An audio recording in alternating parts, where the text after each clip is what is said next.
Chaleur, eau, chaleur, Mokolo chaleur, 45 degrés à l'ombre, du jamais vu. Depuis 2 mois, Mokolo sous la chaleur. Est-ce qu'il s'agit de changement climatique? C'est une question à se poser. Les arbres sont dessinés. Aujourd'hui, nous souffrons. À partir de cette chaleur, il y a la déshydratation de l'eau. Il n'y a pas de l'eau, il y a la déshydratation. Alors maintenant, qu'est-ce qu'il faut faire? Beaucoup de décès à cause de manque d'eau. Beaucoup de décès à cause de cette chaleur. Rien ne change. Aux pluies, nous attendons cette pluie peut-être qui est notre sauveur. C'est à ce moment que nous vivons.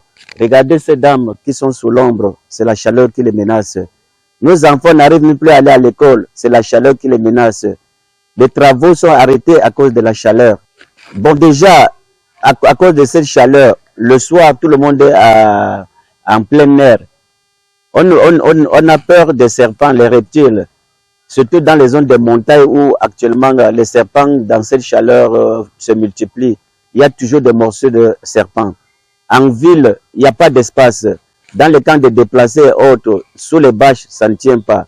C'est cette chaleur qui menace. La chaleur que nous vivons maintenant, c'est à cause du déboisement très poussé. Les arbres qu'on coupe de gauche à droite, et c'est ça qui entraîne le réchauffement climatique. Et moi, en tant que personne, je vis très mal cette situation. Je n'arrive pas à dormir. Parfois, c'est même difficile même de manger parce qu'il fait très chaud. On respire à peine et c'est vraiment terrible, une situation invivable. Et je pense que pour remédier à cette situation, nous devons créer des espaces verts. Nous devons encore replanter des arbres et sensibiliser la population pour qu'on ne coupe pas les arbres. Parce que plus on les coupe, plus nous allons vivre le réchauffement climatique. Nous tous, nous voyons ce que nous vivons dans la région de l'extrême nord. À ma petite connaissance de mon enfance jusqu'à aujourd'hui, je pense que c'est la première année où la chaleur s'est installée avec une constance et sur une durée de plus de 2 mois. Et ça et là, nous parlons des changements climatiques et je pense qu'aujourd'hui, nous vivons dans notre chair ces phénomènes de changement climatique qui passent par la montée des eaux au niveau des mers et le réchauffement au niveau continental.